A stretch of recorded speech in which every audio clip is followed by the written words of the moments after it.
Why, hello there, everyone, and welcome back to another live stream on Coolcraft from Building Roads, and also, hey everyone, JSD Cool here, and yes, once again, it is Friday, and I'd like to say, hello there. Weird how that didn't turn on when I pressed the button the first time. Very peculiar. Anyhow, today we are back on Coolcraft here, doing more road building, except this time the actual downtown grid here has been completely completed in its construction as of the last stream, actually. I believe right over here was the last little bit, and after that it's like all done.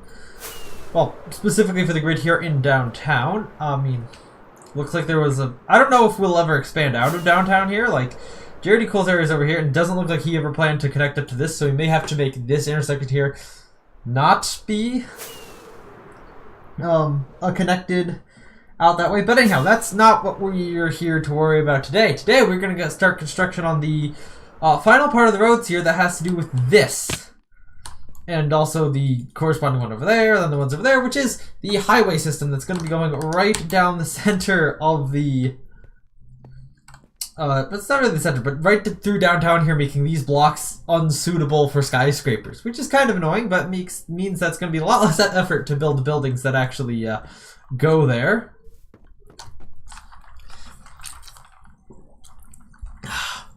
Also, once again today, I have for my stream drink a tall bottle, which is something that is quite novel to me at the moment, of wild cherry Pepsi. How much is this bottle? It's 16.9 fluid ounces,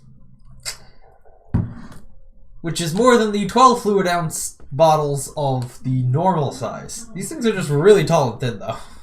But hey, I'll take more soda. Also, I didn't... Wow. Ooh, wow.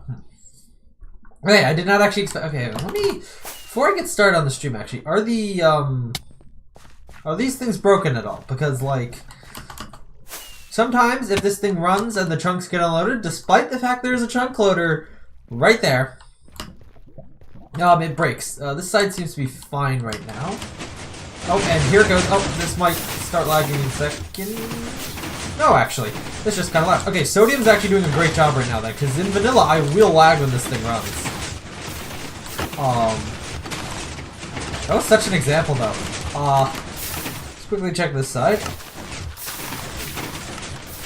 Right, everything seems to be going just fine over here. I'm quite low on health, I just realized.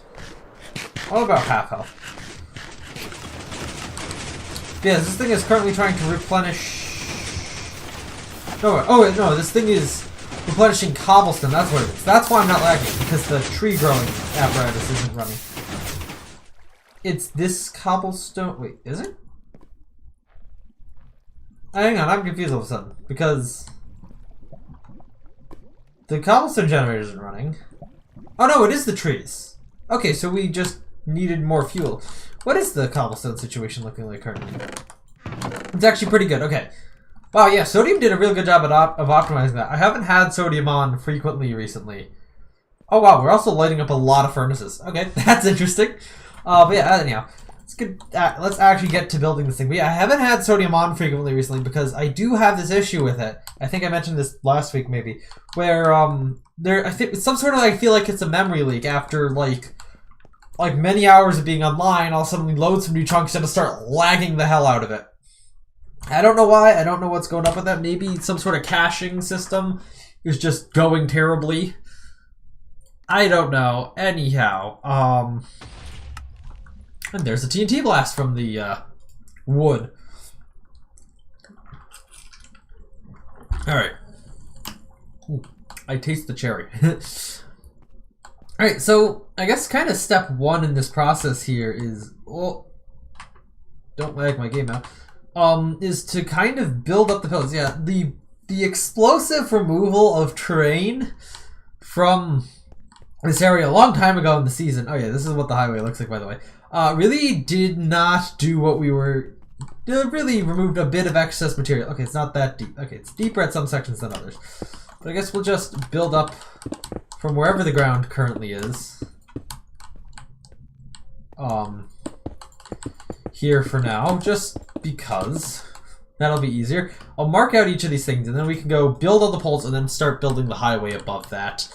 So we can lag myself down to here. Ooh, also, while I'm thinking about this, a bit of a programming update for anyone who cares. No one probably does. Oh, there's a cave down here. Okay, probably no one cares, but I don't. But I just want to say this in case anyone does care. I will. There might not be a live stream on Sunday. Obviously, it is the Super Bowl, and I will be doing my tradition, the only remaining prank tradition that exists on the server, which is the Super Bowl prank, because that guy still plays. But because the Super Bowl is actually, I don't know, I think it's 6:30 kickoff. You see, I don't sports. I don't pay attention to. Let's Google this right now. Let's see. Super Bowl kickoff time. That's it.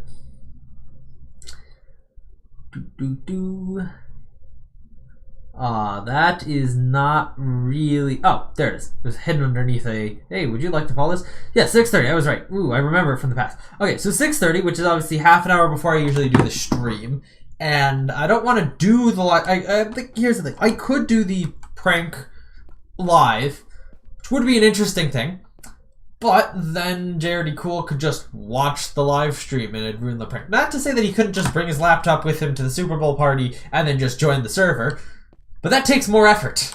And also he has to keep track of his laptop instead of just his phone. So I'm not going to do live stream that. But after the Super Bowl, I might decide to do a live stream because I have an idea of something I want to do in a programming stream. So I might do that. And I don't think it would make sense necessarily for me to do it next week when I've most likely forgotten all my dumb ideas for the idea. Or maybe I'll do it tomorrow. I don't know. But that's your programming update in terms of live streaming. In terms of just general YouTube, I don't think there's an episode this week. Because, once again, I have gotten fantastically distracted by doing other things like playing on a mod pack occasionally. And also, especially Monday, doing classwork. Gosh, I think I complained last week about the class that I think has put way too much work on me for the class that it is. And this was my first week of actually doing classwork for that class. And while I think I've gotten it down, I spent like 6 hours on Monday doing classwork or something like that. I think maybe it was more, maybe it was less. I don't remember. I know I did a lot of procrastinating, so that definitely didn't help.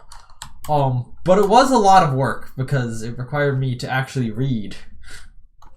So I should do stuff. And then once I had read stuff, it required me to actually think of stuff to write about it, and like everything is very not obvious with that class. And then fun thing was we also got like an email from the professor on Thursday being like, oh yeah, it's come to my attention that some people have slightly different versions of the textbooks, so like it doesn't really matter since you're gonna be going through basically all of it anyway. So just use the last like third of the book for this section. It's like, okay.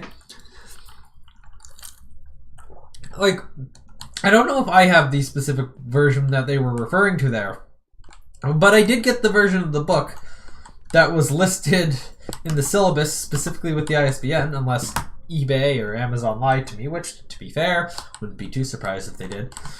Heck, both of the books that I got came with an Amazon Prime rental sticker on them. I only bought one of them from Amazon, and I'm pretty sure I actually bought that from Amazon. So it was used though, so like they probably rented it out in the past, and then it either just wasn't profitable, or they decided it was too damaged, which doesn't seem to be the case because it actually looks pretty not damaged. The one that I got from eBay though, that one I don't know if Amazon just got rid of it and then someone else decided to resell on eBay. Could be, or they just stole it from Amazon. Either way, not my problem. Or maybe it's just an advertisement. Like, it could actually just be an advertisement for Amazon. To be fair, the one I got off of eBay did have a bunch of ads, like physical paper ads with the package. That was an interesting one. I think there was like a DoorDash coupon in there. I mean, I don't care about any of this stuff, so I basically just tossed it all. I think. Hopefully I did, because I didn't want it. But that, yeah, that was that textbook experience. Come on, there we go.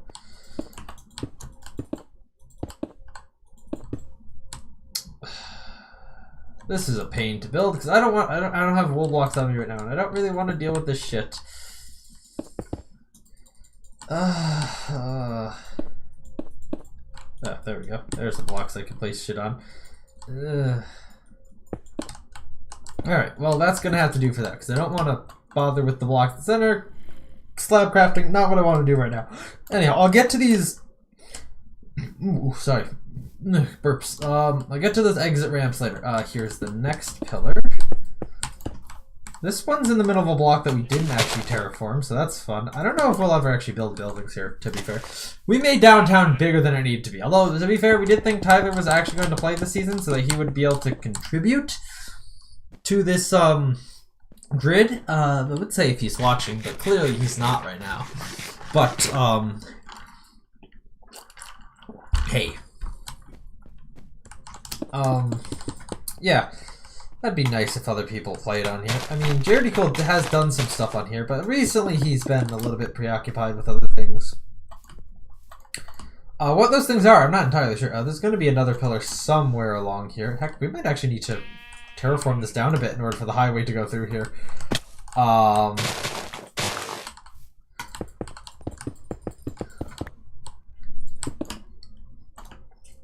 Yeah, there's a lot of poles here, but, you know, we need to have good structural support because it's not like blocks can float or anything. But mostly because it's going to be a pain to build them later if we did want to put it off. Because, well, why is there a random... What is that? What is that? I don't want to go all the way over there. Green wool. Lime wool. Why is there a random piece of lime wool just floating in the schematic there? That actually does not make much sense.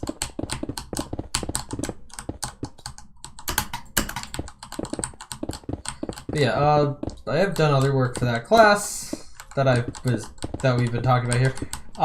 This week I did other work and it wasn't nearly as bad. So, or the other thing I did wasn't nearly as bad. So we'll see. There's apparently a spectrum of things, and I want to be on top of this. So I'm just gonna try getting it done within the month. Well, obviously, no late works accepted. So, but I'll try to get it done. You know, within the first half of the month, let's say. And then I won't have to worry about it for 2 weeks, which will be great because that'll mean I'll have a lot more time to do video things, or I guess update my game when I actually, you know, when I might actually be a little bit more creatively inspired. Because I don't know if you noticed, but recently for my videos, I have not really been all that creatively inspired to make them. I just kind of been pushing myself like, come on, don't fall into the winter slump again where you just don't make any videos, which to be fair, I was feeling that slump, but I was pushing myself to not fall into it. I keep doing stuff. Maybe it's not the best idea. Pump that episode count.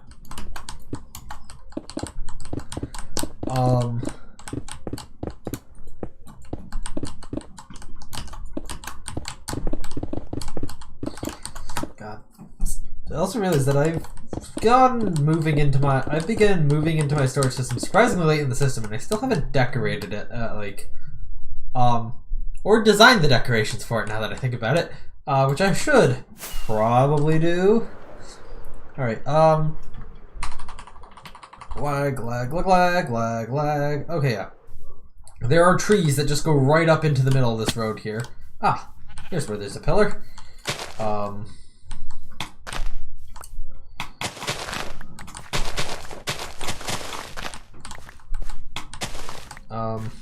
Looks like this pillar actually does go down ways, but because the ground is here, I'm not gonna bother really digging down. The rest of this doesn't seem like it's necessarily a problem, so just build it up to there because I haven't built up all the other pillars yet. Ow. Okay. Caves are annoying. And then all that's correct. Alright.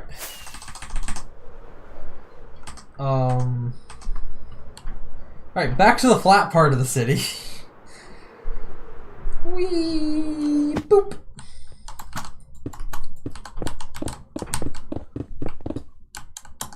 Did that? No, it didn't. Cool, I got that. Alright, next! Okay, yeah. Wow. Okay, that goes down far. Well, okay. God,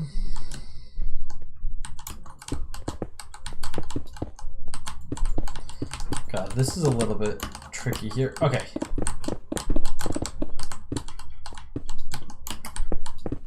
Trying to think of other things to talk about, but I haven't really had much that I could talk about recently. At least particularly easily.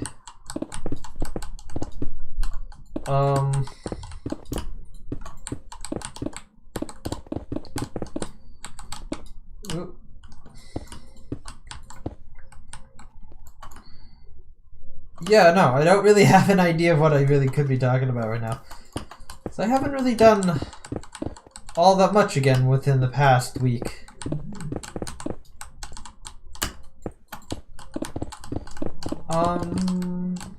Anything particularly interesting that I could start talking about here?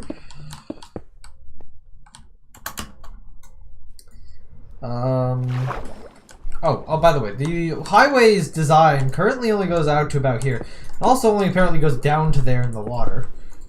I don't know, maybe the actual pillar design did go down further, but like the schematic just doesn't. That could be it. But anyhow, I do have to design the highway going into my area, which is gonna be fun because it's gotta avoid the sugarcane farm and also the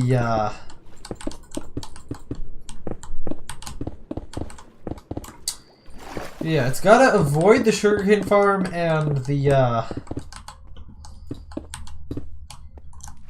bamboo farm that I have right there. And of course the International Trade Tower, which is also right there. So like, it's gonna be a fun challenge to design it swerving to the side.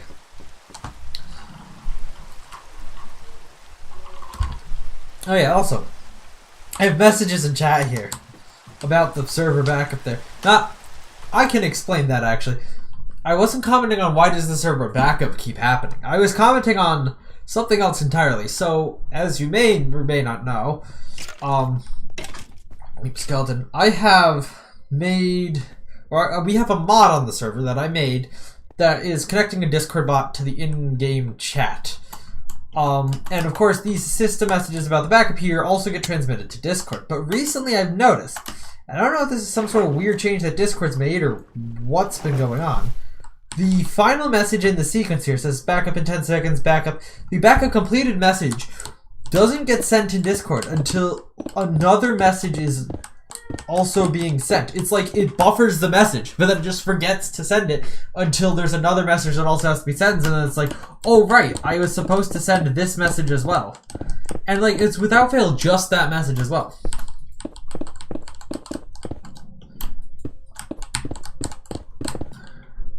I have no idea why or how that's happening, but that's happening. I mean, I guess I could look into it. Okay, we'll go up this much.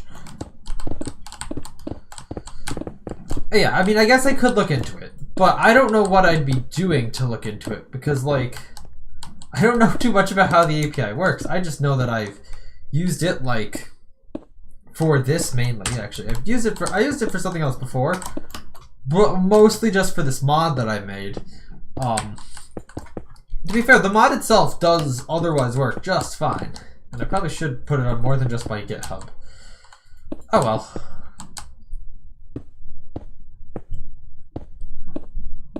Wow, okay, this is a longer support here.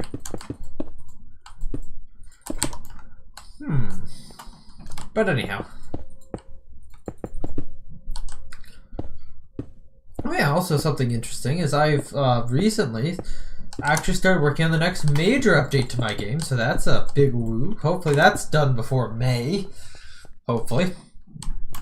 Oh, Tyler might also want to make a minor patch for reasons, I don't know. I will see if I can actually convince him to actually get doing that. Like, because he says, like, oh, I want to contribute to this. But then he's never actually put forth any effort towards actually, you know, putting in the contribution itself. It's kind of random that he's like, oh, I need to get better, I should contribute, and then he just doesn't. I mean, he did, to be fair, recently actually make the Oh, damn it. To be fair, he did recently make the new level completed sound, which is basically just the old one but with harmonies, or something like that. But he has said he wants to do a bit more than just the sound of the game, which is sure fine. But he needs to actually get, you know, prepared to do stuff.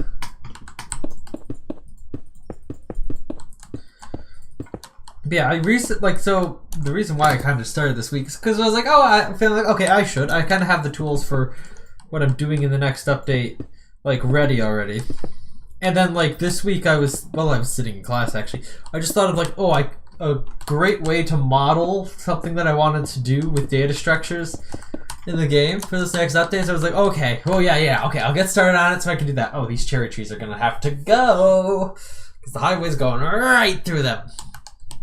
Anyhow, and so I was thinking that, and then I got home, and then by the time I actually went to start doing stuff with it, I'd forgotten, I think, part of it, or at least I'd lost the, like, itch to work on it, I think. I don't know, it was weird. But then I eventually got at least I eventually worked with what I'd remembered about my idea, and hopefully we're gonna have a new system. And I don't know why I've actually been doing this recently, but I've been kind of feeling like to make the game a little bit, well, first of all, make it a little less bad in the way it's designed internally, but also make it potentially a little bit better for when, or if mods ever get developed. It's hopefully going to be a little bit easier to make mods for it because it's going to be a bit more open than some other games that are moddable. To be fair, my documentation does suck, so even if you do look at the source code, it's like, haha, you'll have no idea, you'll have about as much clue as anyone else what's going on there, but I might be able to rethink my thought processes from 3 years ago when I wrote that code that I haven't touched in a long time. To be fair, I'm not actually entirely sure how much code exists in my game from 3 years ago. Because, like, 3 years ago was an awfully long time. And I've changed a lot about the game, refactoring a fair amount of it. So I'm not entirely sure how much code really does still exist within my game. To be fair, no, I was gonna say the main menu, but no, I've actually made significant changes to at least the data structures involved in the main menu, if not, you know, the actual contents of the menu itself. Because there was the recent-ish change to using properly scaled text on the main menu, and also making the buttons scale themselves properly as well. There's a lot of things that I've done recently-ish to the main menu.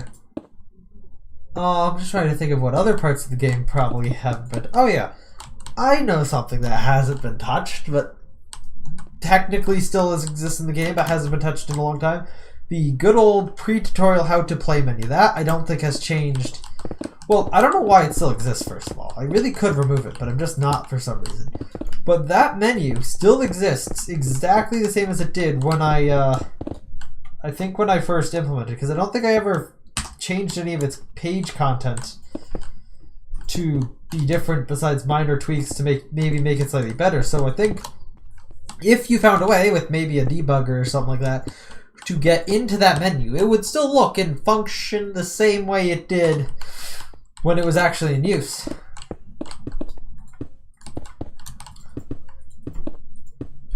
So there's that. Besides that, it's hard to think of anything else that really hasn't been changed much in a long time in the game, but I'm sure something does. I mean, the basic structure of the physics is, of course, the same. Despite the fact I've actually changed and tweaked the physics a lot since the original version of the game, but the basic kind of structure of how the physics works is the same, and I will potentially be touching it again in the near future. I don't know if it's going to be like a major physics rewrite or what, but it's hopefully going to be optimized, and if not optimized, feels more polished, I guess, than it currently does. Because there's a little bit of jank in the physics system currently, which is like, yeah, no, that's just kind of like the jank, man. You got the jank, you know. But jank that was spurred on by my limited knowledge of programming, really. So I will hopefully have the physics system less janky in the next major update. I've also got some other stuff planned for the update. Mind you, I don't exactly know what I'm doing for the actual levels that I'm going to make for this update yet, so I'll probably end up, like everything, having the levels completely like the last thing I have to do, and not really thinking through, like, what really should I do here? And I'll also probably end up changing a lot of development stuff, because actually part of what the level development process does serve to do is bug test my shit. Because I'll have like built it, and in the test world I'll have made, or in my testing level, I guess, in the level creator, I'll have like plopped down the new features and then tested, okay, do you work at the surface level from what I expect? And say yes, but it isn't until I actually go into start properly making a level with stuff that I realize, oh, that doesn't work, or that's a bug, or oh, that actually causes the game to crash. So yeah. I'm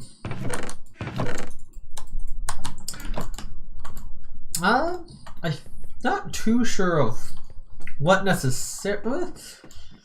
Gonna say I don't necessarily know if there's anything that's gonna really be added or changed to the level creator. And then I was like, no, there's definitely gonna be at least one thing that's being changed with the level creator. There might be something else as well, though.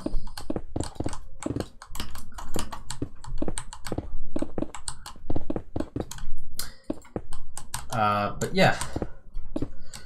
Also, I don't know, Tyler's been pushing for me to do this, so I might do this in the next major update. Something to do with coins that you collect in the level. Any of the current levels that exist will definitely not actually, currently will not actually have any use for coins, but future levels might have some. But that depends if I actually get to it or feel like a really thematic story purpose. I might add it and just not use it in the levels that I make until, I guess, 0-10 would be when I would do that. But yeah, I'm not entirely sure when I'm gonna do that. I know it's gonna be the near future. Like, I have an idea for how they can be used. And actually, part of what I was recently doing with the, what did I call it earlier? Did I call it the, less jank, the modifications that I was making to the game with the ideas and stuff that I created? Part of that is going to hopefully, because I was working on that recently, hopefully that is going to make it easier to implement some of the results of being able to spend coins within a level. Hopefully. Okay, realistically, I'm talking about Mario style power-ups is kind of like what I'm talking about. And hopefully I've done some stuff now that'll make that a little bit easier to integrate that stuff.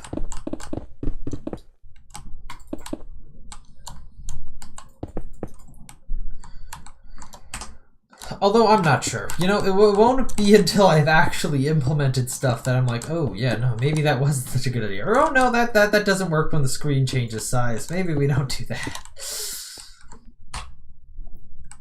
Actually, one of these features I've actually kind of had as a part of the game, kind of. At least in data land, I've had it as a part of the game for a long time now. Data land. But it just has literally done nothing. Mostly because it would kind of be a pain. If it had done anything, it would have only been a visual thing and not like actually physically change anything.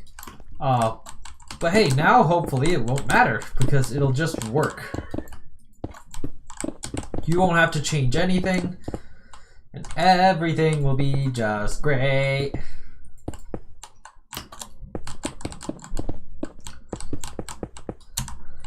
I will have to go look through a bunch of... Now I'm thinking about stuff that I'm gonna do. So probably after this live stream, when it's done, I might go back to working on that.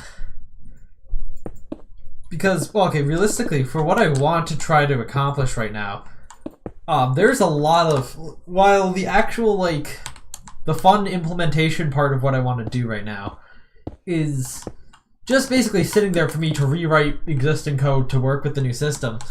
But the problem is, in order for that to actually work, I have to rewrite and refactor a bunch of stuff elsewhere in the code in order to support the new system that I'm going to install. So that's gonna be probably the more time-consuming part, because instead of doing like the new fun stuff, I have to go back and like, okay, well, through the 70,000 classes that I have, make sure each one of them is now going to actually support this, or now going to be compliant with this new system when it's necessary. So I'll have to screw around with that. Because it's not like it's going to take me 7 years to do. Actually, it shouldn't hopefully take me that long as I actually do consistently put development time and effort into this game. The main reason why updates, I feel, have taken so long in the past is just because, well, I have not been bothered to do development. I'll have random sprees where I'm like, yeah, development, and then I'll get sidetracked and not touch it for 3 months. And I'm like, oh shit, it's been a long time since the last time I released an update. Maybe I should actually do stuff here. A little bit of work and then I don't touch it for another couple weeks. And it's like, okay, well, okay, I'll find, okay, I think this update's good enough. I'll get it out. It's like, oh, but I just thought of this other thing I really want to do. And then I do it. And sometimes that kind of feature creep is what, you know, will kill an update. And just generally me getting a little bit distracted from it. But I do genuinely like to develop the game. I just sometimes do not feel inspired to do it. And gotta push myself to actually do it. Because I do have, you know, some fun when I'm actually making the game. But I'll just be like, I can do that later.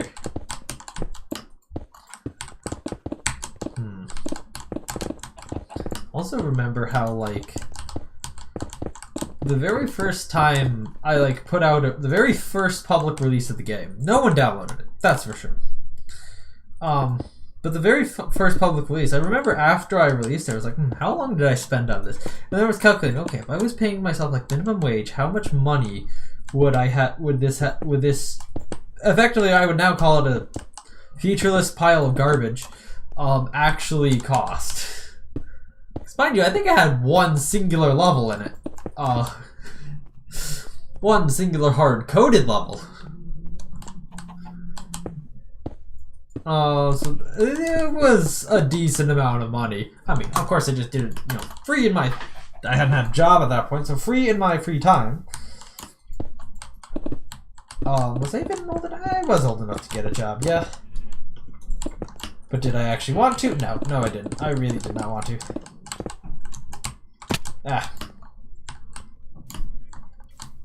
Well, it was also, actually no, I did want to, that's right. It was COVID.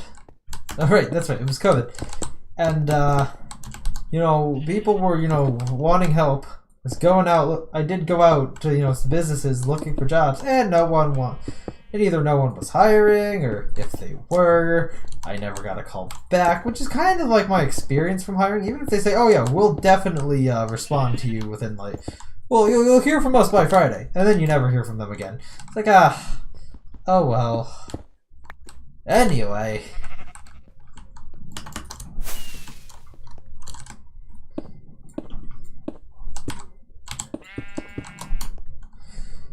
Meh to you too, sheep.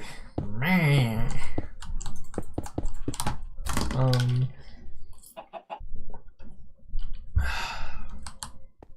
Oh yeah, no, we definitely have to chop the top of this hill off. So I guess I can do that once all these pillars are complete.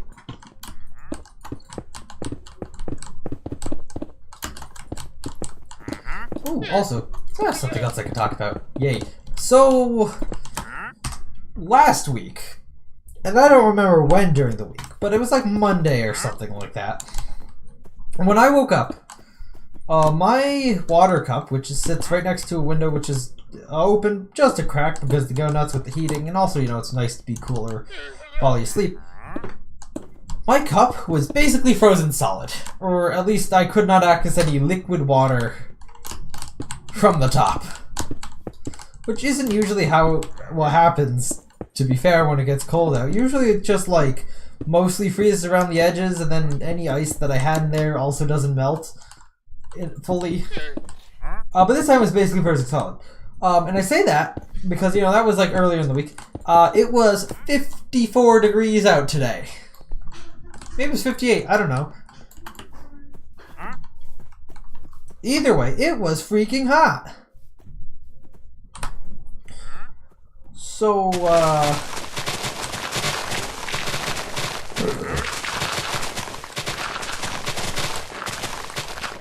there we go.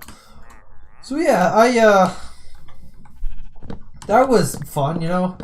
What was also fun is that, you know, I got out of, I was woken up by my normal timed alarm this morning. It was like, dang it, I'm so tired. But it's like, okay, well, I do have, you know, physics lab today at like noon. So, you know, I'll go to lunch at 11, right? But my alarm's at like 9. So I'm gonna think, okay, well, I'll sleep, or I can stay in bed and rest for a while before I actually have to go, you know, get up and start doing stuff. And so, you know, I kind of go-ish back to sleep, you know, resting, whatever. When I finally decide to actually go look at my phone again, it's like 11 o'clock, and I was like, oh, shit. Oh, shit. Well, I mean, I didn't really, to be fair, I just go to lunch at 11, you know? That's like an hour before I actually have to be anywhere. And it generally takes me much less than an hour to actually eat. So we're just like, you know what? So it's like, okay, I'm running a bit later than I'd like to be. But it's still not a big deal because I'm still, you know, I guess on time to go get food or whatever. So, you know, I do that. And then, you know, time comes for me to actually go to the place for the thing. Descriptive.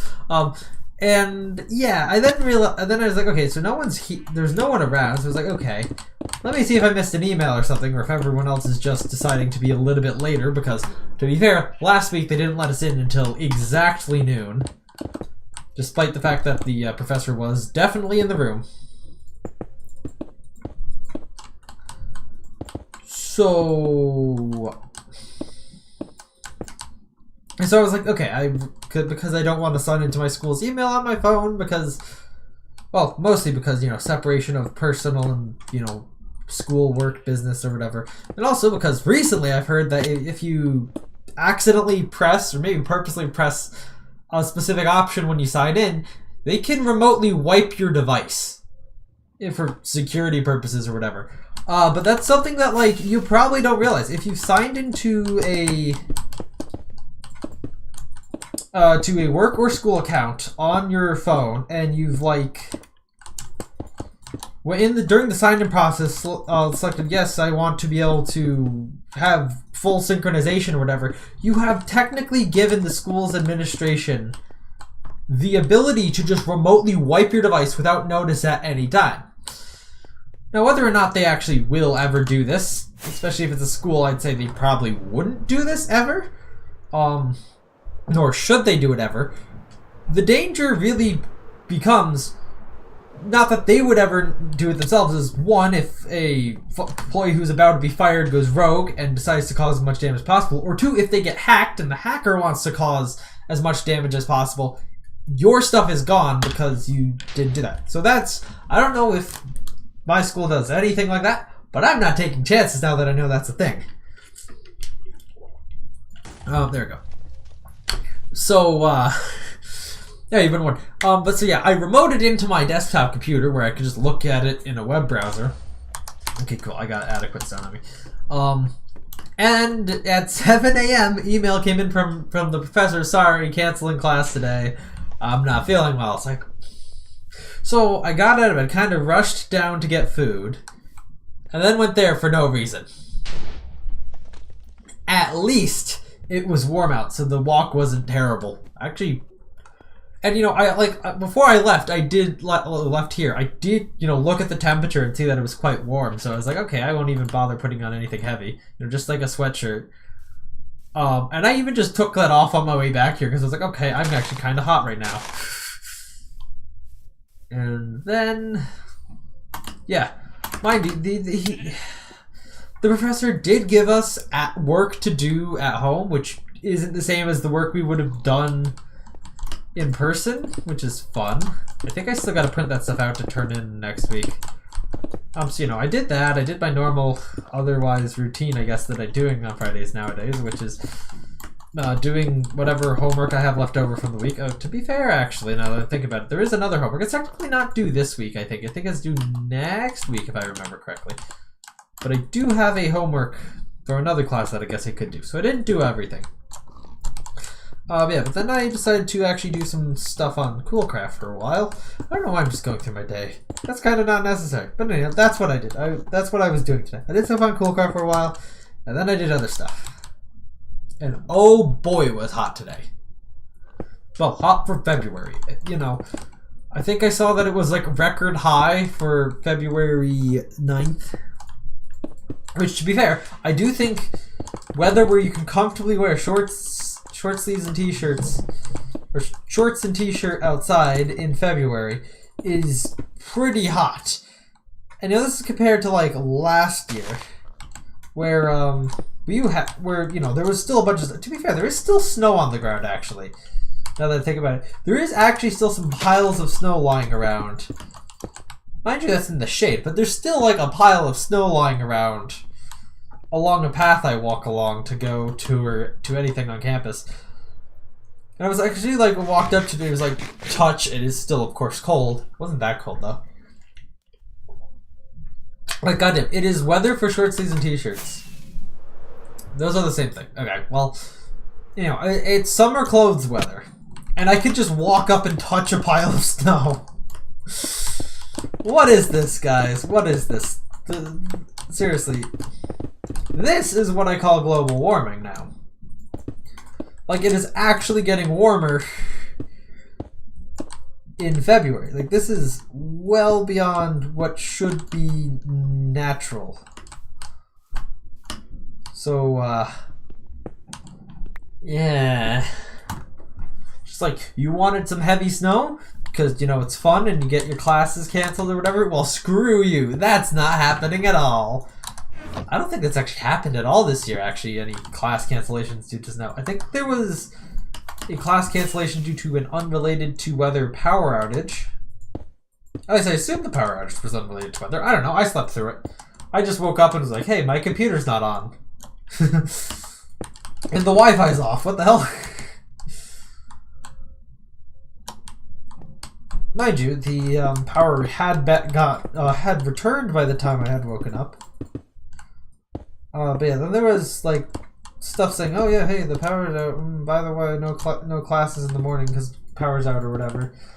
I don't know how you were supposed to get the email that the power's out, considering that the at least on my mobile carrier, the service on campus sucks, and if you don't have access to campus internet because the power's out, how are you supposed to receive that email if you got shitty service here, so the email wouldn't even come through?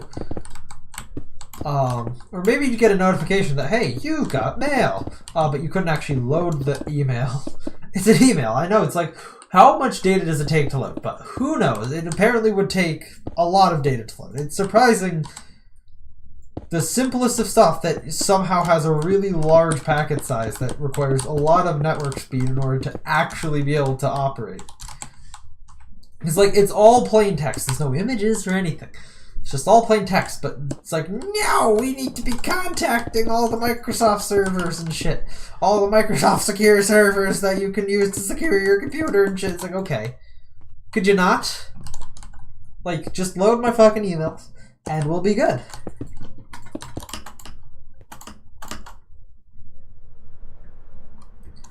Beep.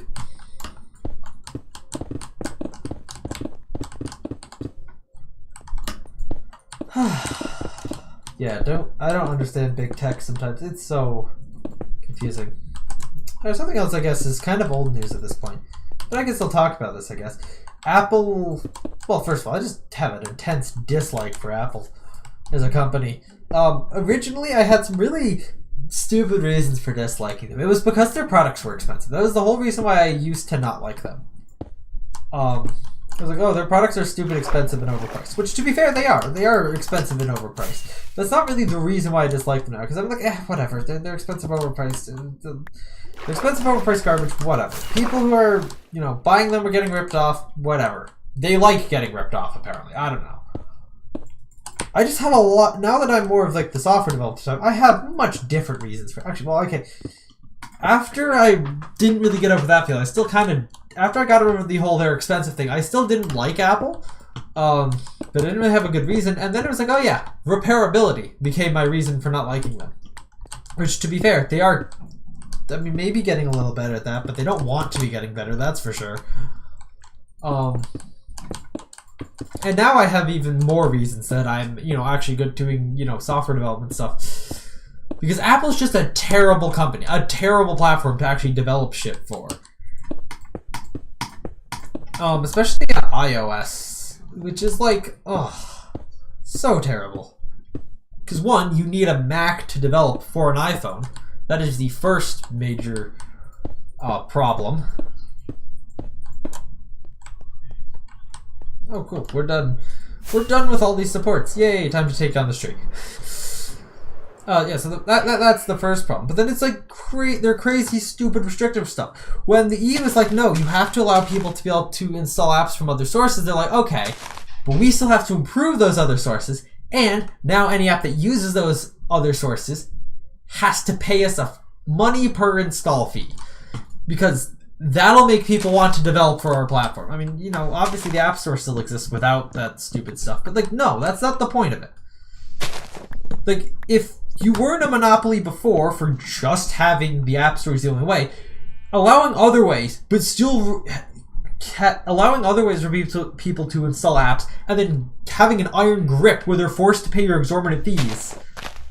That is basically the actual definition of the actual legal definition of monopoly. Because, you know, so I think it's been over a year now since I actually looked into this. No, but I did look into it, and like the official definition that's actually in the United States that's used by courts to actually determine whether a company can be broken up by for being a monopoly is basically if they control like too much of the market and they unfairly use their position in the market to prevent competition or to stifle competition or whatever.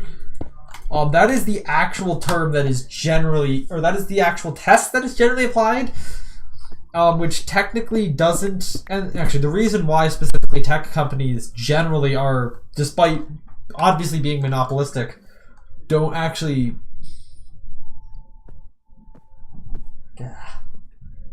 sorry, the green screen's just annoying me here, don't generally get tripped by this, is purely because they are not disadvantaging the consumer, I guess is actually what the term is used.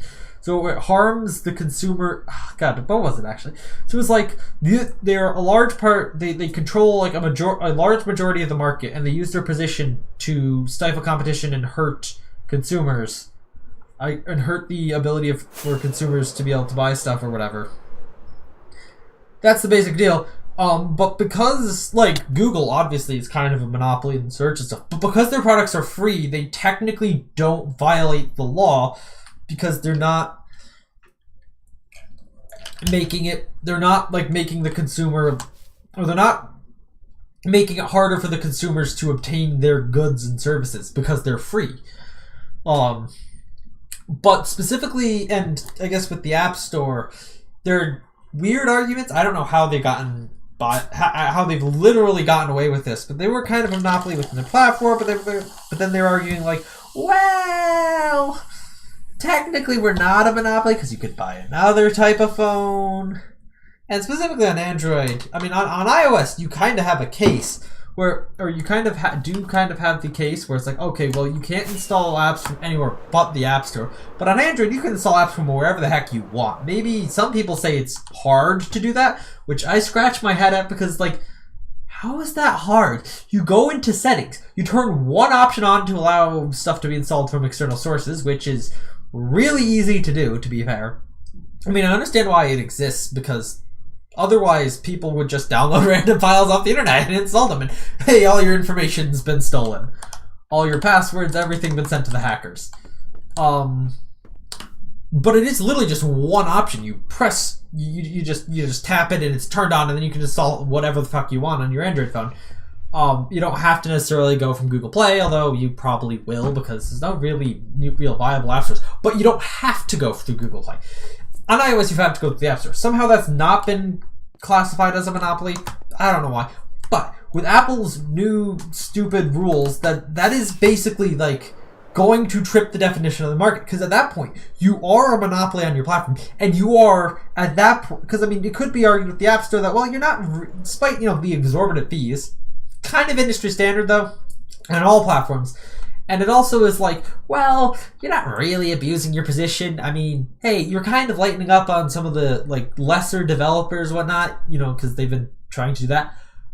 So maybe you're not really abusing your position. But then when you go and do this, like, yes, you can install from other platforms. We don't recommend it. It's a security risk. But you can install from other platforms if you give us a per install fee. Non-negotiable. And also screw you if you want to do anything else. We still have to approve your shit. That is actually abusing your position as a monopoly in the space. In my opinion, at least. And, like, I'm not really doing justice to the description here. Like, I've heard descriptions of this that make it sound like an absurd monopoly. And just because, like, also, this is completely fuck you for free apps that don't want to deal with Apple's bullshit on the App Store. Because you pay per install. Even if no one actually is paying for your app, you still have to pay per install. No!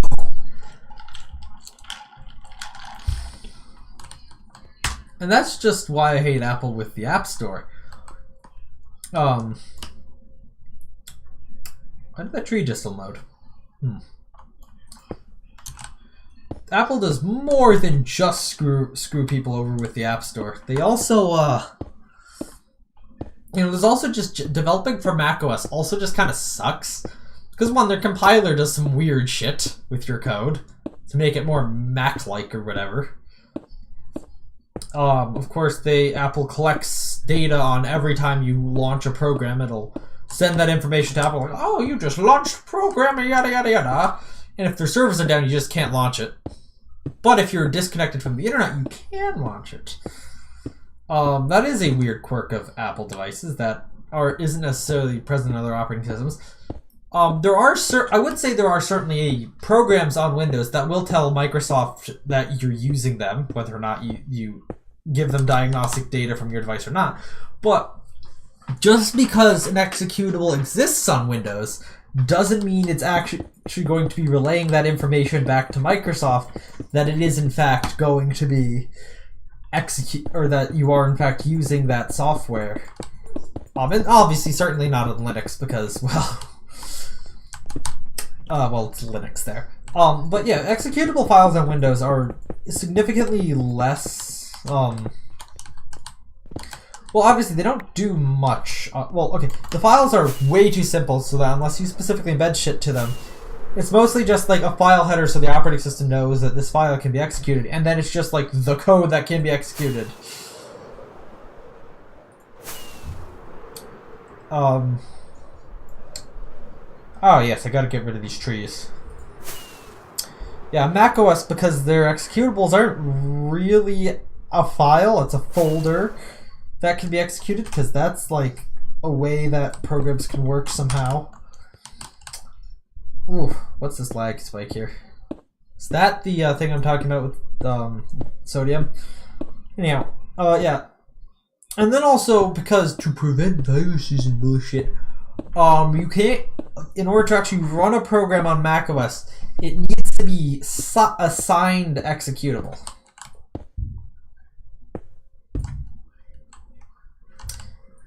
Yeah, that's the most bullshit thing I've ever heard. Signed executable. Which, okay, if you're like a major software developer or whatever, or even like a pretty big, or even, a company software developer, that's not much of a problem for you because, you can just develop, you can get you're probably going to want to have your code signed no matter what platform you're developing for, right? Because, it's a trustworthiness thing, so you don't get that pop-up on Windows, this code isn't trusted because it's not signed or whatever. But at least Microsoft lets you still run the code. Apple, you just can't run unsigned apps. And, you know, in theory it's, you know, oh, prevent viruses and shit. But that doesn't really prevent malware from getting onto your operating system and doing stuff. It only prevents, like, the malware written by people that don't know what they're doing. Because obviously malware exists for macOS. Obviously it's a much smaller target because a lot less people use macOS than other operating systems. But, like, it only really will prevent the people that don't know what they're doing. The people, you know, the malware makers that know what they're doing are just going to know how to bypass this. Or going to find ways around it. So the only people you're really stopping are, you know, the indie developers or, you know, people who just want to make programs for fun, or beginner programmers who are not able to sign their code and don't have the knowledge to get around it because, you know, they're not shady people or anything. You're just screwing with them. You're not actually helping anything. So yeah, I also don't like Apple for that reason. Because, I also don't understand why people want, you know, the Vision Pro. Like, it's a VR headset. You haven't been interested in VR until now that Apple's doing it. Which, okay, par for the course, I guess. But why is it so popular? No software exists for this thing. It's stupidly expensive. Like, I swear, at this point, like, my idea of the iBrick is just, like, or Apple Brick, I guess is what they would call it now. They don't really brand things with the I anymore.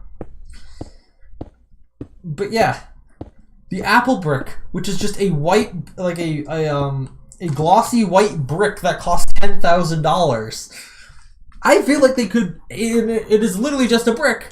I feel like they would legitimately sell that, and people would buy it because they're stupid. Just like, okay, I understand if, like, you know, all the tech reviewers are, you know, getting to the Vision Pro, but it's just like, okay, no software exists. Major software vendors are like, nah, we don't want our apps to be on this thing just yet. And, I mean, there's a lot of people buying it for some reason. It's just like, why? Nothing exists for this. You guys don't even know what you're gonna do with VR. I don't know, the way that some people are using, I mean, obviously if you use it for spatial computing, basically just like a normal computer except you wear it on your face, and that's your screen. Okay, that's interesting, I guess, but it's still an Apple platform, so it's crazy restrictive with what you can do with it. Some people have hacked it though, because it is a lot more similar to macOS than iOS, so it's a bit easier to hack around with stuff, I guess. But, like, it also has some, like, glaring flaws. Like, first of all, there's no physical data connection. Obviously, there's a power connection, but there's no data connection, which is, like, okay. That's kind of limiting on what you can do with it. It's also, like, what was it? The battery life kind of sucks on it, to be fair. And, like, they really could have, like, included a battery. Well, actually, because the whole thing, the battery isn't actually in the headset. It's, like, in your pocket. So, I mean, theoretically, you could make yourself a larger external battery. And also, I've heard that, like, a complaint people have with it is that it's very front heavy because, like, there's no weight on the straps. They're just, like, pulling down on their face. Oh, one way they could have solved this is by just putting the battery on the strap on the back to balance it. That would be smart. So why would Apple do that? Oh yeah, but there have been people using the Vision Pro in, like, the dumbest of ways. Like, I am talking the dumbest of the dumb, the stupidest of the stupid. They're dummy dweebs and doo-doo dunderheads.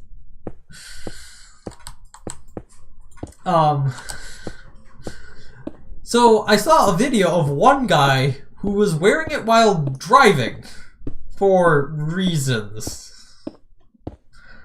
That sounds dumb to me, because first of all, there's gonna be latency between, okay, first of all, okay, well, one, that's definitely distracted driving, because who knows what you're doing under there. You could just be watching a YouTube video instead of paying attention to the road.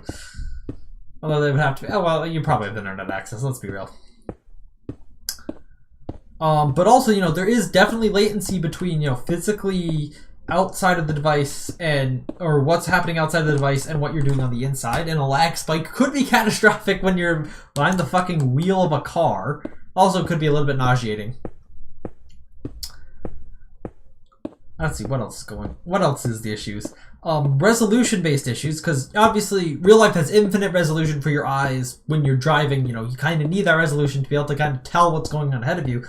I know it's a pretty high retina resolution display in the Vision Pro, but still, that's a limited resolution, especially with the cameras and potential compression artifacts, for what you're seeing, which could impair your ability to drive. And also, there's probably other distracting parts of it. So that's why it's really funny when the guy who was driving with this thing got pulled over by the police. I'm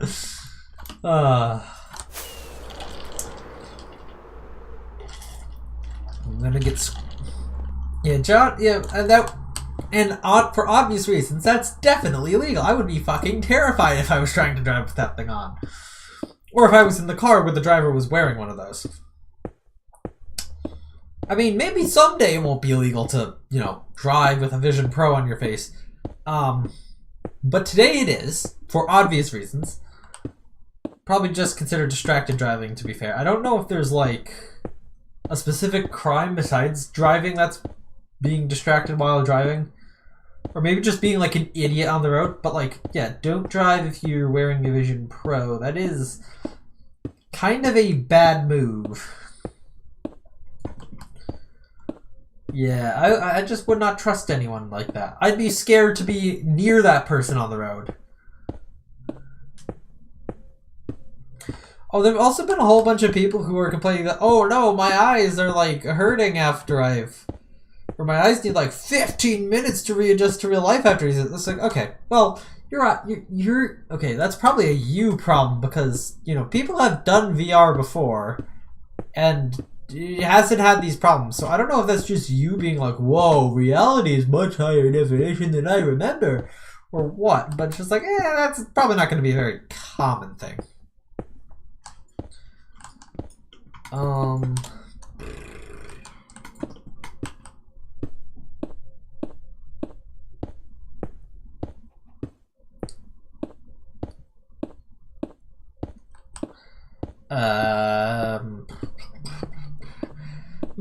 I need things to talk about now. I actually have kind of run out of things, and this isn't a very particularly interesting part of the stream right now because I'm just placing a bunch of stone in a line.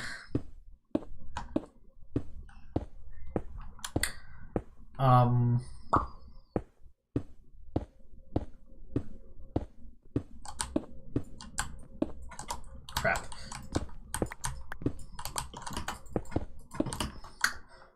Wow. I mean, this is quite long.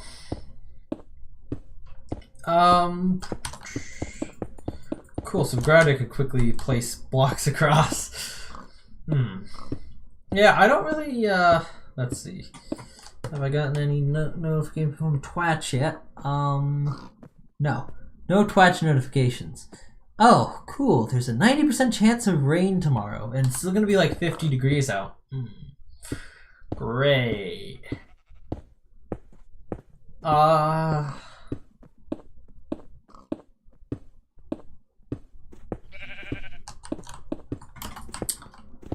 Yeah, that's all I'm gonna, I think about for... Okay, I need to think of something else to talk about here.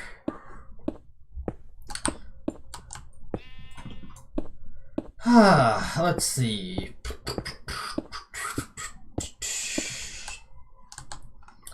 Let's see. News, world news, la la la, nothing really interesting there.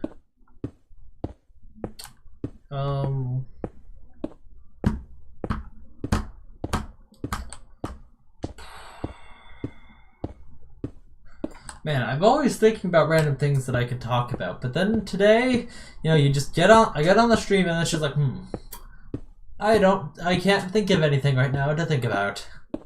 Talk about, oh gosh.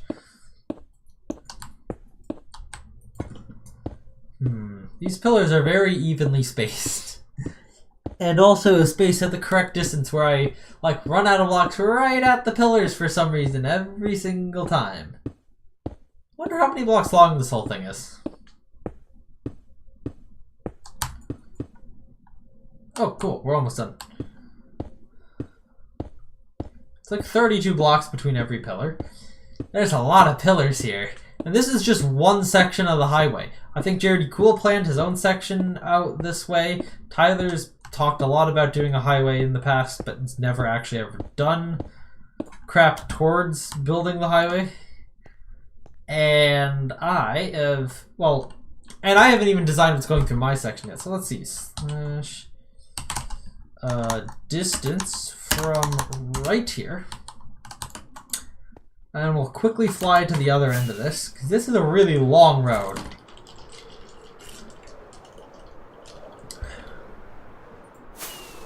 To be fair, there aren't going to be many places you can go on or off of this highway, so I don't know what the whole purpose of it is.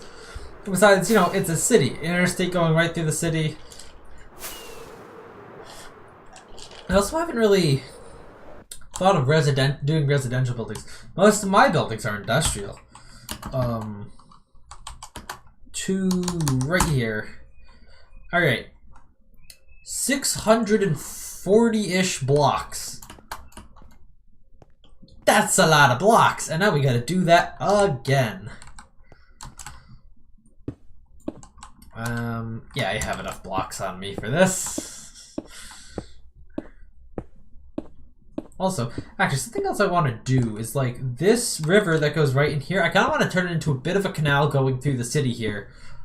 Because it kind of swerves wildly and it's hard to build a bridge around that. So I'm going to probably make it into a very straight canal that we can build a pretty nice bridge over. Well, a couple pretty nice bridges to be fair. As we do have, obviously the one that's currently built and the one that I still got to build that goes also into my area.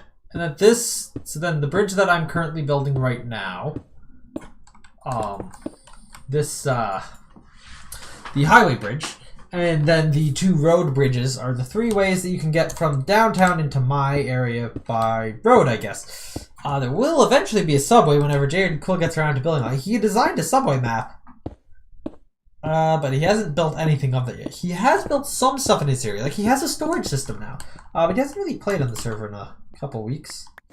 Hot second there.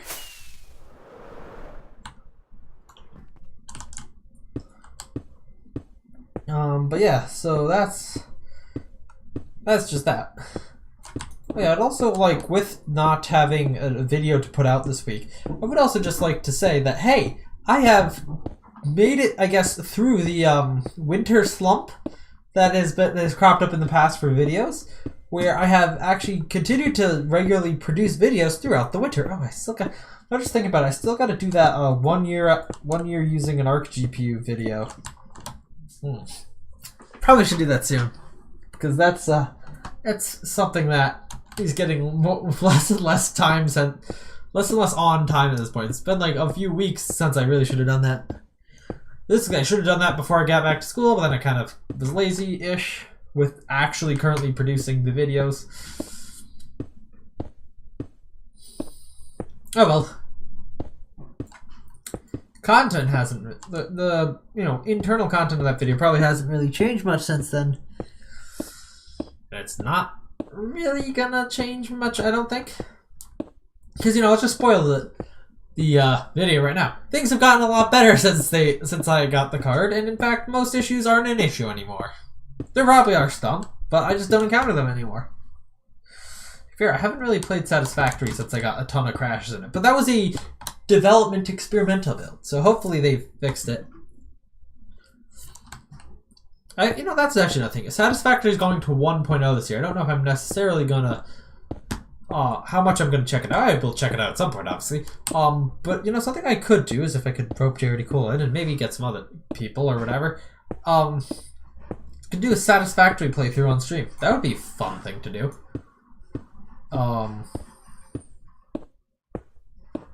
Probably would never get much done on stream, but we could. It would be fun if I could play with more than 2 people, because I've only ever played with 2 people before. That being, Jared Cool and myself.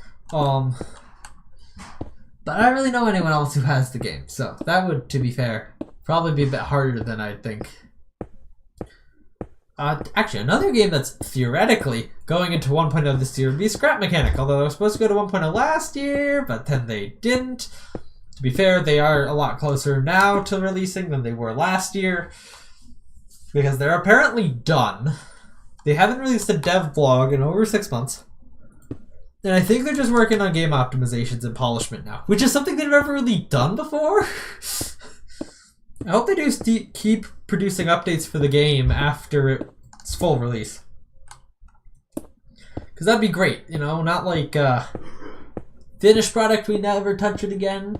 You're like, no, we're going to continue making and improving this game, kind of like Minecraft, for the rest of time! Or until, you know, they decide to make Scrap Mechanic 2, Electric Boogaloo, or, you know, some other game. To be fair, this is like the game they make, though. So, like, I don't know, maybe they'll publish another game. But, like,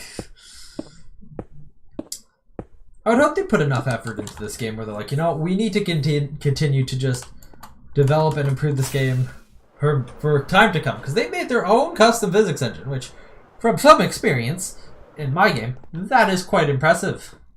Actually, no, not physics engine. They're using bullet physics as a physics engine.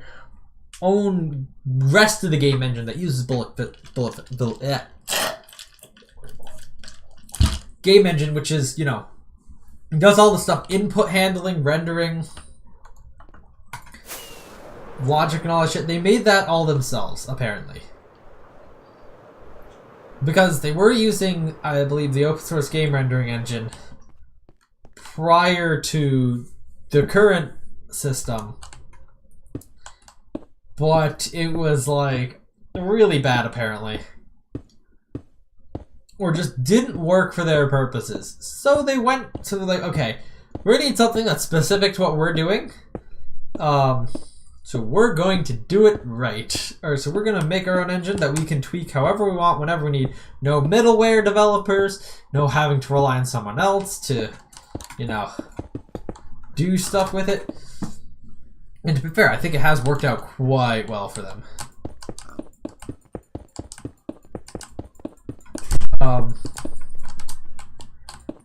So, you know, it's not made in, okay, so the game is made, I believe, in C++. I don't think there's, well, actually, I have no idea how their game engine works, because I've never seen High Note of it. But, you know, they could have been using, like, Unity and Real Engine, or whatever the third one that's kind of newer-ish, that's been, you know, eating into Unity's, the Unity people recently. But, like, you know, going your own game engine route, that's some pretty ballsy stuff.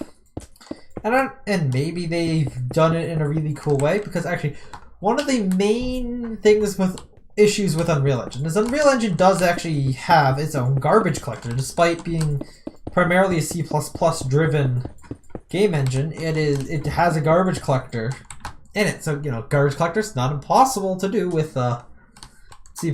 You can, in fact, write and use them. They're just not like a native thing. You do have to use them. But the problem with the garbage collector in Unreal Engine is that it's limited. It has a maximum number of objects that it can keep track of and use at once. Which, especially for a building game, is not good. I don't know why you would ever build a garbage collector like that, because obviously that means that your garbage collector is a failure, in my opinion, or at least is not really going to necessarily be as reliable, because it's if it has a limit for reasons, it's definitely going to have issues with that. I mean, now theoretically, there's not, if you're smart enough, you could just, and if it's just like stored as like an integer somewhere, like you could have more than this many objects, you could just go change that integer, unless it's like, because it's like 2 billion objects is the maximum you can have, and then we go integer overflow and it's like, okay, no, can't change that. But if it's lower than that, you really could just increase, you probably could just go find where in memory that limit is and just increase it. You know, it would take kind of some hackery-ish skills, but, you know, it'd be definitely a thing you could do. But so what they may do, and I'm just speculating that they may do this in Scrap Mechanic, is they may have made their own garbage collector system, which is actually better and doesn't have a limit. Because actually that's one of the, I guess, advantages to using Unity or the other one that use C#. The C# being a virtual machine language, basically a clone of Java, has a built-in garbage collector, which doesn't have an arbitrary limit on the number of objects that it can store. It just, has practical limits of how much memory do you have and how much memory can it reasonably manage within a time frame. Because, I mean, I guess there is... Actually, I don't know... Well, obviously, I don't know anything about the garbage collector in C#. I know Java's default... I know some stuff about Java's default garbage collector. I don't remember what its maximum... Frick. I don't remember what its maximum size of memory that it can manage is. I think it's like something stupidly large. Or not defined. But yeah, it doesn't care how many objects you have. You could have 2 billion objects. It doesn't care. It'll just manage them all the same because, well, it's memory and it just does the memory management. But yeah, in theory, their game could have its own like memory management system, garbage collection that they've built up themselves, which doesn't have random arbitrary limits and is actually well made. I mean, clearly, like garbage collectors for language like Java or C++ are probably native code written in, or C# are probably native code written in like C++, most likely. Which is kind of necessary sometimes, especially when, actually, yeah, because you're doing memory management, it's probably written in C++. Because, I mean, I guess there's the possibility. It could be written in C or, like, Rust, but, like, I highly doubt that. Rust is, well, it's too old for that. Like, in the future, I don't see why it may not be able to be written in, like, Rust, or Go, or Carbon, or any of these other compiled languages, really. But C++... specifically the language I'm expecting because, well, C++ has existed for the longest period of time in all of them, and is, the better language for higher level thinking, I guess. Because, I mean, you could theoretically write this in C, it's just easier to write it in C++. Because, well, that's the language you chose, baby. I mean, in my opinion, it's easier to write code generally in C++ because there's less seemingly older and archaic, it's a bit further removed from the hardware.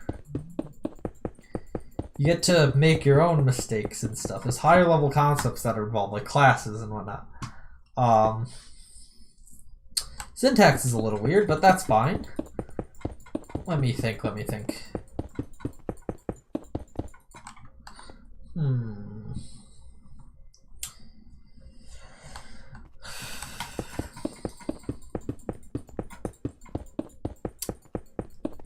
Oh yeah, a really big thing that you can do in C++ that you can't do in just standard C is function overloading, which I find as a fundamental, really useful and critical thing. Because to me, just being able to make like 6 different functions with the same name that just have different parameters is just like, duh, obviously. But that's not something that you can do in C or in JavaScript for that matter, which is something like JavaScript is a very high level language. Why does it not have function overloading exactly? I mean, JavaScript is kind of weird, like you can just pass in a function just by its name, and I guess that could be why you can't do function overloading. I mean, to be fair, you can kind of do that in C as well. I don't know how that works in C++, but like, maybe it doesn't really work so well if you've overloaded shit. I don't know. So I know like the C++ just behind the scenes will name the functions effectively different things. I mean, the ability to overload a function is, after all, just a human thing. Actually, recently from some of my programming classes where I've been working with like different system functions and stuff, it's like there'll be like get process ID or whatever, and then there's get p process ID because they needed to effectively overload the process ID, but like they couldn't because it was in C, so they just added an extra p into the name because like, yeah, it does basically the same thing with different parameters, but like we can't overload functions, so we have to make them named different. That's why function overloading is great, because that way you can just provide the different parameter options.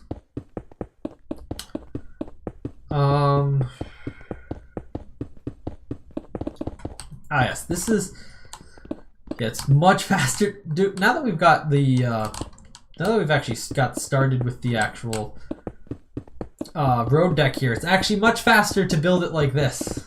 I mean, even with these scripts, I think it's still faster to place in these central lines. Let's see.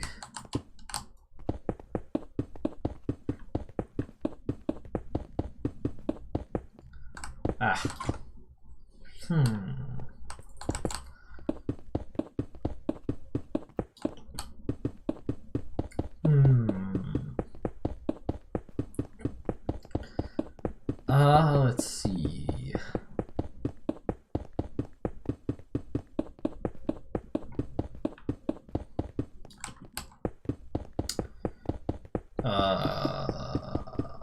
Yep, not really sure what to talk about next.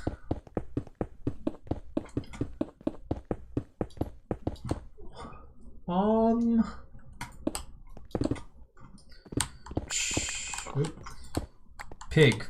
I don't know. I don't know. I don't know.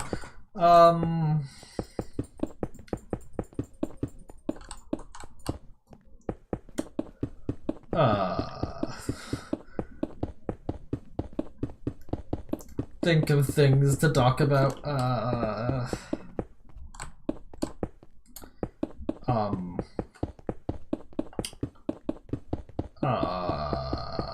Oh, it's becoming nighttime. Yeah, I don't really have much to talk about. I don't know why. I'm usually thinking of stuff all the time, and I was just like, oh, what can I talk about? Stuff doesn't make sense.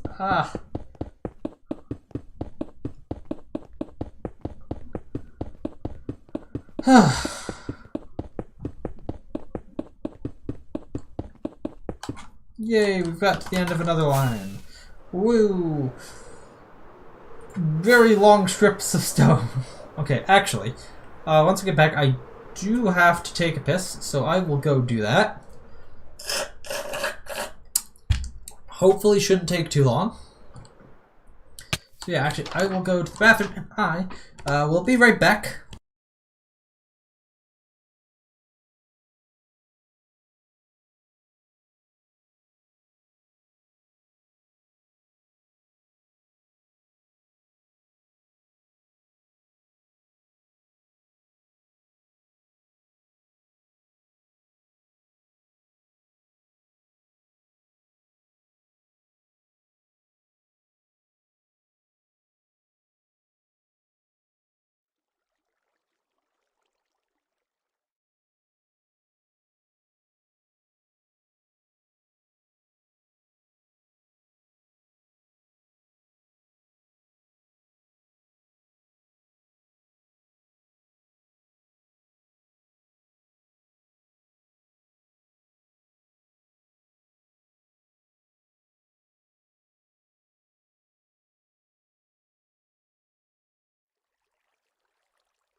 So, I thought about something else that I could talk about. So, in my last stream, from earlier in the week, yes, it was this week, okay.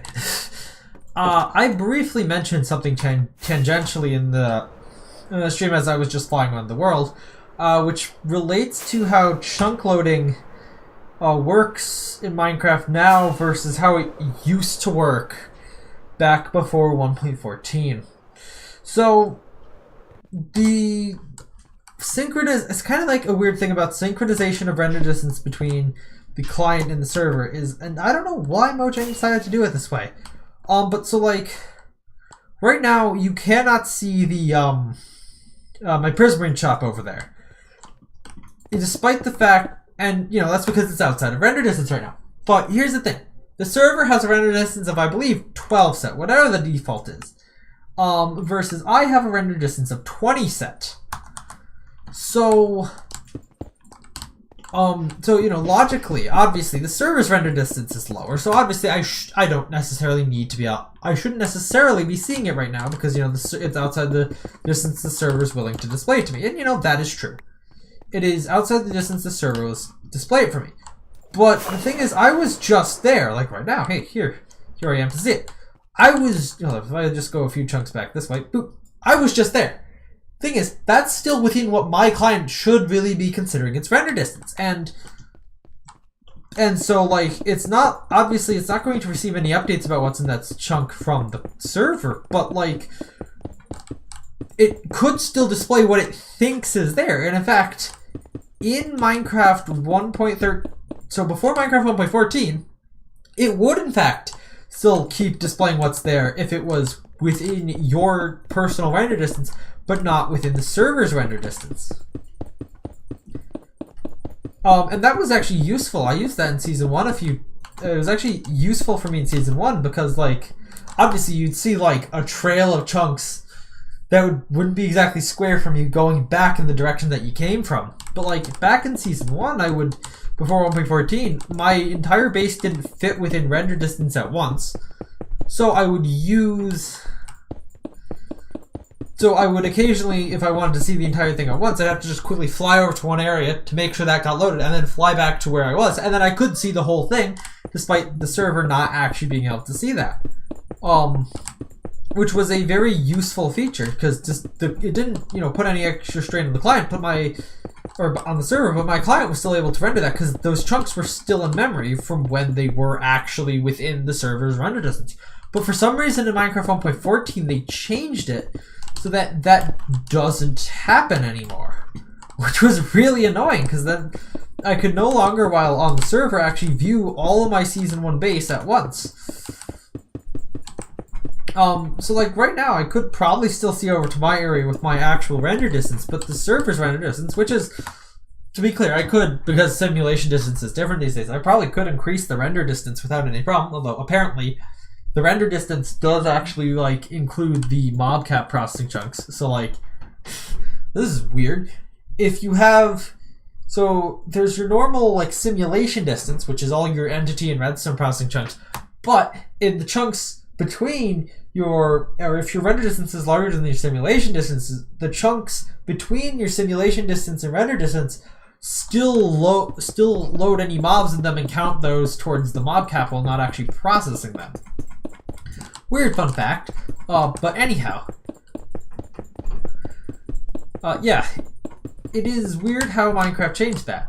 You know, obviously I could get a mod like Bobby that will just save the world around me to my local machine and just display what the local copy of the world is, but that there's, you know, kind of issues with that. First of all, that is actually just increasing my local render distance to the entirety of its extent, which isn't necessarily what I want to be able to do.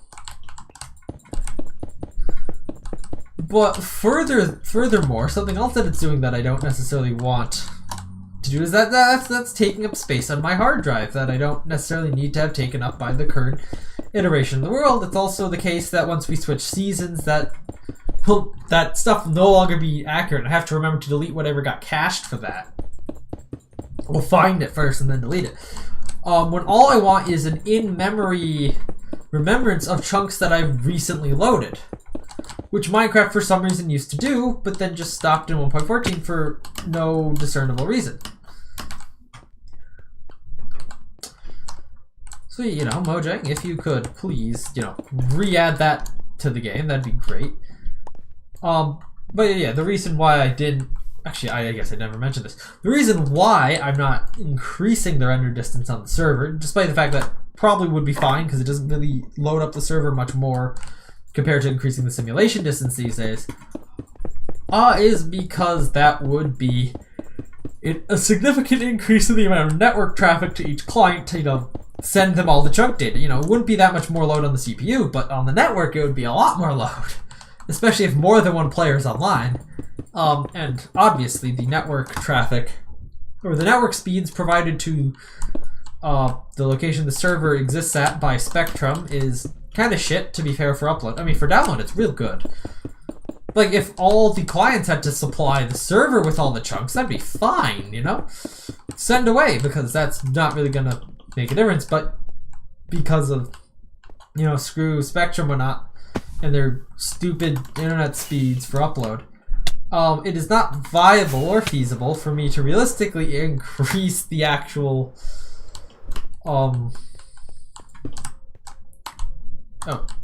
to increase the render distance, because we just don't have the bandwidth to deal with sending that to multiple clients. So, we don't. But hey, if Spectrum ever increases their internet speed, or we get access to an ISP that has good internet speeds for upload and download, I would very much be okay with increasing the internet, or increasing the render distance to allow players to, you know, see farther. And that really wouldn't have much of an impact. Oh, now we're getting cobblestone. Cool. What was I saying? Okay.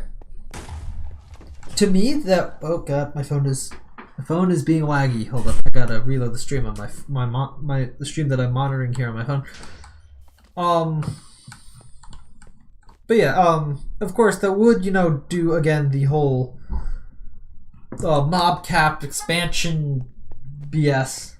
But, you know, I don't care that it's gonna expand the mob cap to unreasonable, or to be loaded in a reasonable size, because that's only gonna affect passive mobs, which I've given up making farms for at this point, so it's fine with them. Hostile mobs are obviously only going to be within 128 blocks of the player anyway, unless they're shulkers.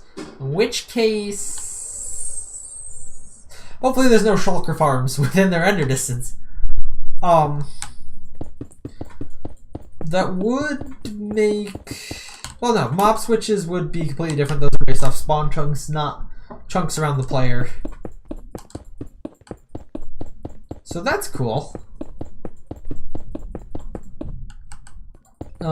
But yeah, that's my dilemmas with the render distance and stuff on the server. I do think it is cool though that they separated render distance and simulation distance into two separate adjustable values, because that, you know, makes it much easier to be like, well, I can obviously handle rendering a lot more. Like, sure, that doesn't really load up the server, but I don't want to necessarily load and be ticking all these chunks. You know, I want to be able to see the International Trade Tower from here, but I don't necessarily want all the villagers inside of that to be loaded. Oh, I didn't do that over here. Oh, that sucks.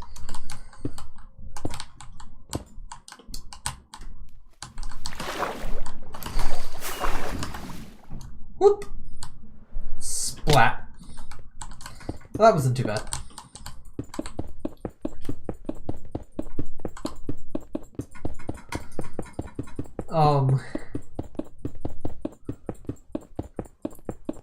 Yeah, I may have talked about doing this before, but I've also made a mod that is purposefully designed to, or that you can use to pre-generate large chunks of your world. I don't think, oops, no. It is not currently installed on the server because I don't think I've ever actually exported it as a mod. I think I just made the mod and then just ran it in the IDE to generate the entire world. Huh, maybe that's why all the foliage is different. Anyhow, but yeah, I remember I was trying to look through the Minecraft code, like what is actually responsible for generating a chunk, and then I think I found it was like, oh, I can just call get chunk,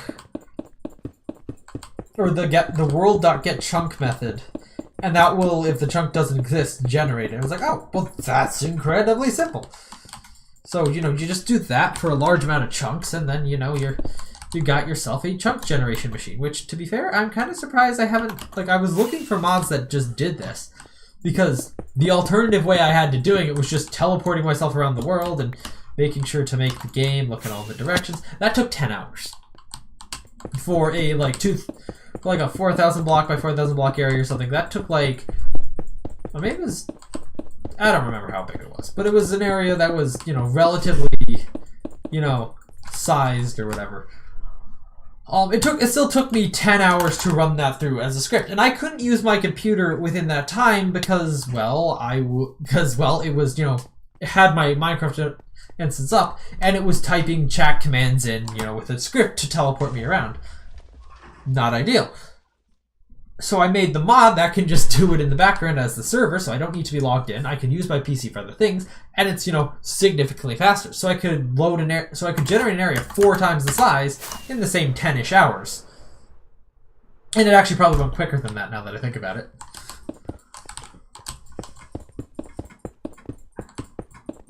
I think that was also using a single thread to do it. I think I might be able to use multiple threads to do the chunk generation, to split it up at once. I just didn't want to bother doing the math to figure out, okay, how do I get the chunks and stuff to make it go faster. Or maybe I did, I don't know. What I do know is that was so much better, so much faster, and also more precise than the previous method used, to the point where most of the I really should have set the center for the generated area at the actual downtown city here, because yeah, we haven't ever actually gone into most of those chunks I pre-generated for the season. And because I knew we were coming to the city, I really should have just done it right around the city here. Considering the city's like right on the edge of the area I generated anyway. No idea. But yeah, it also does it also gives ETA, or the thing that while it's generating, it does try to, like, it does a very bad job of this, but it approximates about how much longer it should take based off of, okay, this is how much of the total area we've generated. This is how long it took to generate it. Okay, if it took exactly the same amount of time to generate every single chunk and never deviated, how long is the total amount of time it would take to generate, and then, you know, how long has it been, and subtract and convert all that, and you have yourself an ETA. The first time I implemented it was a little bit different, was a little bit incorrect, because I was only outputting the total amount of estimated time that it would take instead of the estimated time that it had left, which, you know, led to the number just, you know, not really, well, it was shrinking a bit at first, because I guess the initial estimates are terrible. But then it just converged on the total amount of time that it took. Until it was like, oh, yeah, that's how much time it took. Which was obviously not what I wanted. Alright, now we can put in some glowstone. I should probably AFK at the witch farm, because, like, for all the new roads that I'm going to build in my base, I'm going to use sea lanterns, because those are much easier and faster to obtain than glowstone. But Charity Cole still wants to use glowstone for some reason, so yeah, as you can see by right there, I realistically should be, you know, also AFKing at the witch farm, which is, you know, significantly slower. I got too used to having a quad witch hunt last season, which was great. And I knew the only way I'd ever get that is if I specifically was the only one to enter seed selections. Because literally everyone else, you know, no one else will go for my idea because, oh, there's a quad witch, I want to do this. Like, everyone's like, no, but I don't like the seed otherwise too much. So I just picked a random seed for Season 5 that just happened to have a quad witch hunt. I didn't otherwise look around. I just made sure I had a quad witch hunt. I was like, good, we'll use that.